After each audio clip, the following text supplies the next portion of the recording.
And you will speak in English. Well, I think that would go best. Yes, that would go best. Yeah. I can translate otherwise. Yeah. It would be really very good welcome. comedy, but it wouldn't be very informative. All right. So just before I came into the room to listen to Judith, I gave my wife a quick call and just said hello, the lunchtime call. And she said, are you nervous? And I said, no, why would I be nervous? I've done this talk 100 times. She said, it's 100 women who are smarter than you. And I said, well, now that you mention it, thanks for the pep talk. So today I'm going to be talking about self-leadership. And I think it's the art of self-leadership. And let me just open my second screen. Old school. I feel like a magician when I do that. But the reason I wanted to talk about this, and I understand that you guys are smarter than me. My wife reminded me of that. So let me just say I'm not here to teach you anything, but to actually remind you of some really, really important things that as leaders and as self-leaders that we need to keep in mind. So let's start with a why. Why is self-leadership such a hot topic right now in business world and in teams? It's because managing constant and rapid change is a real competitive advantage. And as we deal with so much change in our lives and our working lives, we need to have self-leadership skills just to be able to manage all the change. Over the next 10 years, do you think there'll be more change or less change? More, right? There's a tsunami of change coming towards us in the way we work and live, and we can already see people are writing books about the effect of that. Thank you for your great talk. I loved it. I didn't understand it, but I thought it was really just the delivery, the charm, everything, right on point. So the why is that we need to have self-leadership in order to be able to manage the amount of change that's coming towards us, and so we can continue to do what we want to do and achieve what we want to achieve. So I'd like to ask you, what is self-leadership? What is self-leadership? No pressure. It's to Follow your own values. Everyone's not making eye contact with me now. finding out what's Yep. Fantastic. Correct answers, great answers. If I went around the room, I'd probably get 100 different answers. But over the last 20 plus years of working with people, coaching people, working with teams, I've come up with a definition that I think is the most helpful in the way we should think about self-leadership and how we should manage ourselves. And that is, it's simply the ability to continue to move in the direction of your choosing. It's the ability to continue to move in the direction of your choosing. That is self-leadership. And today I'm going to talk about, these 4 pillars: direction, priorities, energy, and what I call the gap. And when we talk about self-leadership, we, can think about it. We have a goal. There's us, we have a goal, and in the middle, it's not a straight line. You all know this, that from where you begin to where you want to go is absolutely not a straight line. There'll be problems, there'll be challenges, there'll be difficult people, there'll be economic challenges. How are you enjoying the motivational talk so far? Bit of a downer, sorry. Let me go back. But the thing is that self-leadership is the ability to understand that those challenges are going to be present. You are going to hit obstacles and roadblocks, but you decide to focus on what you can control, which is you. You control yourself so you can continue to move in the direction of your choosing because you expect and welcome challenges. Now, everybody in this room is a self-leader, and I know that because you're the people that took the time and the money to take time out of your busy day to come here to learn more, so you can be more, so you can achieve more. So you're all self-leaders. And when you think about great self-leaders, the one that comes to mind for me, the most inspiring, Martin Luther King. Why? What's Martin Luther King's famous 4 words? I have a dream. Now, he improvised that part of the speech. He added that to the end of the speech in August 1963. But what he said before was even more inspiring. He said, despite the difficulties and inequalities of the present moment, I have a dream. It's not how I want it to be. It's difficult. I don't see a way, but I'm going to keep moving in the direction of my choosing. And our decisions, the decisions we make every day, are creating a direction. And if you sit down on a Friday afternoon and count how many gym visits you did, the quality of work you did this week, the quality of your relationships and communication this week, you'll see the direction your life's moving in. And I often tell my coaching clients, do the Friday review. What direction are you moving in? Are you moving in the direction you want to go or the direction you've been pushed in? And, social psychologists came up with what they call self-determination theory.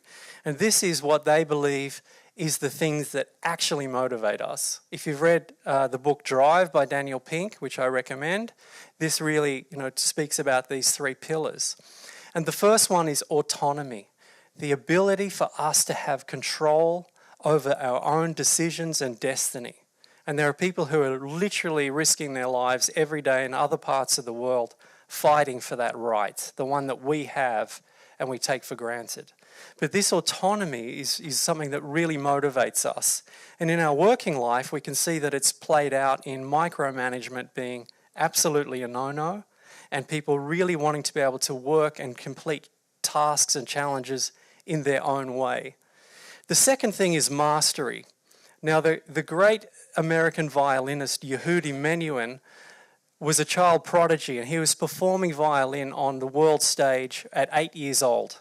And when he was 80, somebody asked him, why are you still practicing? And he said, because I really feel like I'm getting somewhere. I love that. And we have this drive in us to get better and better and better. And anybody who's had a job where they've mastered it and there's no more growth in it, and they're just like a hamster on a wheel going around and round, that feels suffocating. Who's had that experience where you've been in a job? Okay, put your hand up if you would stay in that job if I paid you twice the money. 3 times the money. 4 times the money, your hands start to go up. Usually around 4, people go, you know what? It sucked, but 4 times the money, I'm in for at least 6 months. But we need to have that headroom, that ability to keep growing and purpose. I have a very busy coaching practice. People come to me. They do not come to me because their life is in crisis. Maybe 1% are in crisis. They come to me because they're just like you, successful. They have a family or they, have a great life, a great job, and they say, is this it? How many people here want more purpose and meaning in their work and their lives? So basically every hand goes up. And a few people are really doing great, because if you don't put your hand up, you're exactly on the right path. You're doing what you should be doing. And then we talk about priorities. And if you do not know your priorities, you as a self-leader will not know what you can compromise on and what you can never compromise on. For me, I've known them quite clearly now for some time, because I had a family. 5 or 7 years ago, I started a family. And so my priorities now are my health, because I won't be able to do my work. My goal is to, in my lifetime, uplift and inspire millions of people. I need to be healthy. I need to have energy. And then after that comes my wife, which sometimes people are surprised. They say, aren't your children higher than your wife? No, because our marriage is the sauce that our kids are marinating in, and I want them marinating in great sauce and learning great relationship skills. They're modeling us.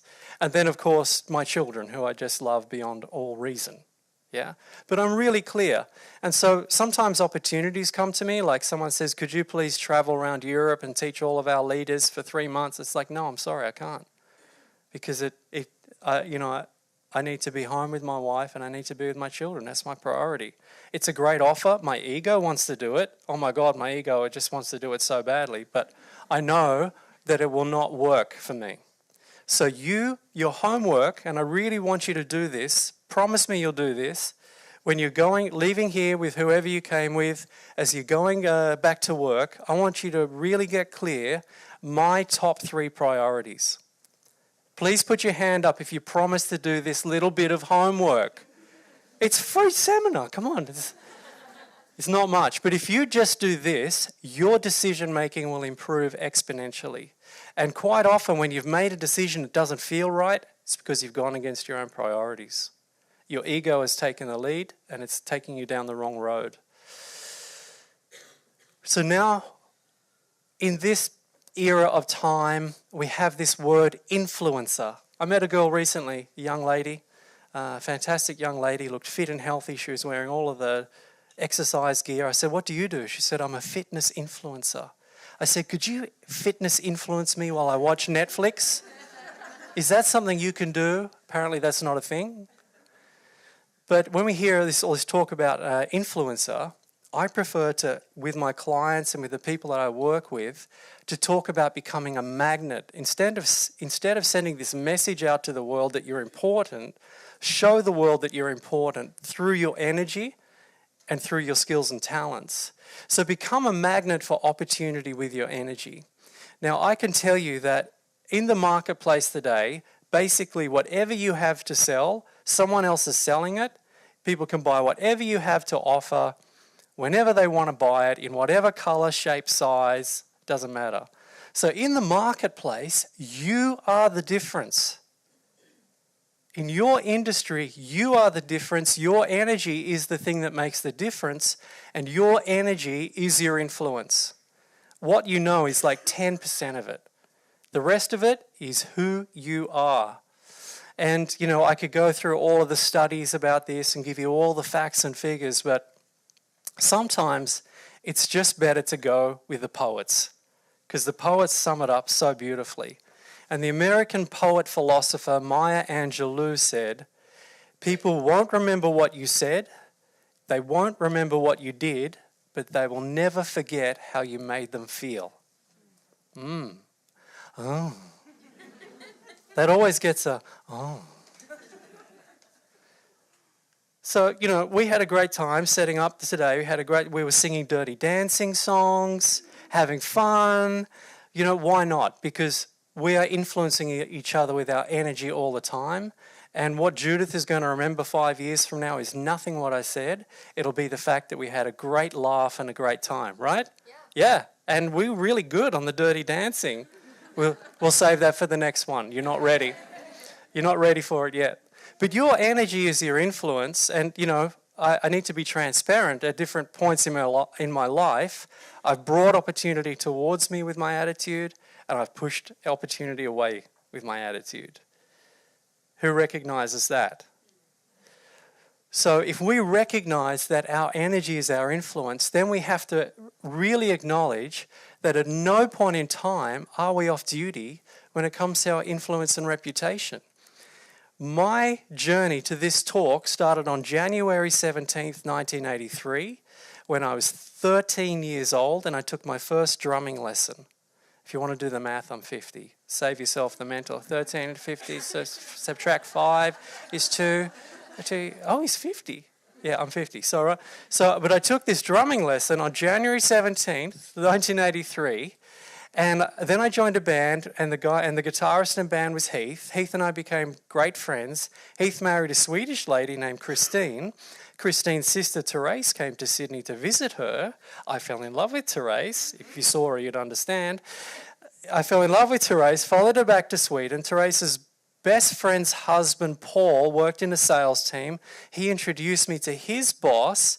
I got a job in the sales team. Once I was inside the sales team, there was another Australian named Greg who left the team, went to another company, told his boss about me. His boss invited me to go there. When I was inside that company, I met a lady named Veronica who asked me to coach her on how she should find a job when she moves to the UK. Veronica finds an Englishman, gets married, brings him back here, says, "Can you please coach Tom?" Tom introduces me to Jenny. Jenny works at Hyper Island. She invites me to speak at Hyper Island. When I'm speaking at Hyper Island, my colleagues Helen and Jenny are there. They invite me to speak at their company kickoff. They invite me then, after that fantastic performance apparently, to work with them on a regular basis, become one of their consultants. And then you came to a breakfast seminar, I believe, at Hammer and Hanborg, and you invited me to be here. So when did this opportunity start? When did this opportunity start? And by the way, if you don't like my talk today, I still have the number of the drum teacher. You can call him. He gets regular calls. So we are never off duty when it comes to our energy and our influence. And we need to also use our energy in a way that will help us maintain and handle all of this change. Because this ladder, which I created, which I call the confidence ladder, is something that I work with my coaching clients all the time. Because waiting to be confident will not work in a rapidly changing world. You have to become friends with uncertainty. And if you become friends with uncertainty and you become used to it, because it is going to be the new normal, then we can think about how do we climb the ladder to confidence. And it's like this. If we manage our physical energy, if we look after ourselves, if we go to the gym, if we move our body, we will naturally become motivated. We'll break down stress hormones. We'll release great endorphins that will make us feel good. I mean, all of you know, none of you want to go to the gym, but when you walk out, you feel fabulous. Yeah? It feels great when you leave the gym and you feel motivated to do something. That was a good workout. I think I'll call Jenny and we'll have a fika. Whatever it is, you feel motivated to do something. So your energy creates motivation, and motivation creates action. And action is the only thing that actually generates confidence. How many people in this room can ride a bicycle? Everybody. How many people are confident they can ride a bicycle? How many of you remember when you weren't confident to ride a bicycle? Yeah, about half. But most of us have learned all of these things that we're doing all day, amazing things with computers and technology and our job that we just take for granted. But we forget that every single one of those, we didn't feel confident the first time we did it. Right? So we know from experience that it's action that makes the difference. So we need to really use our energy to climb up that ladder. And once you get to confidence, once you get confident at anything, it becomes a magnet for opportunity. Confidence will always attract opportunity. And the first impression in psychology is actually called fundamental attribution error. In psychology, they talk about fundamental attribution error, or the power of first impression. It's the tendency for people to believe that what you do is who you are. People think, I'm this guy all the time. And my wife says, I wish I could have that guy more of the time. I thought I was marrying Tony Robbins, I got Homer Simpson. I'm not this guy all the time. So at home, I don't want to go to work. Yeah. But people naturally, on their first impression, will create a filter in their brain that they will judge you through for the rest of their interactions with you. So make sure that feeling is a good feeling. Because if you have a bad day, they'll forgive you. But if you start bad, they won't let you into their circle. So we really need to use the power of first impression all the time. How many people do you meet over the course of a week? Meetings, client meetings, networking events. The power of the first impression, huge. Okay, I have 2.5 minutes. So what do you want to be remembered for as a leader? Please close your eyes. Take a deep breath. And I just want to ask you, what do you want to be remembered for as a leader?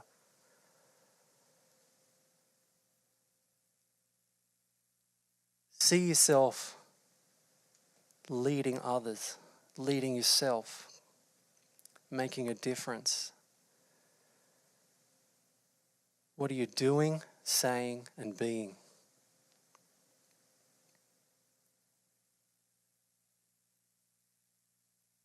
Come back to the room. Now I want you to imagine there's a huge meteor right above this building. It's about to hit the building, kill us all. It's all right. It's not actually going to happen. I couldn't get a meteor into the budget today. She said, you can have a flip chart and a coffee or a meteor. You choose. So I chose a flip chart. But if a meteor hit today and today was your last day, what would you actually be remembered for? Would you be remembered for the person you had in your head, or would there be something else said about you? How many people see that there's a gap between the leader they are now and the leader that they want to be remembered for? How many see there's a gap? Great.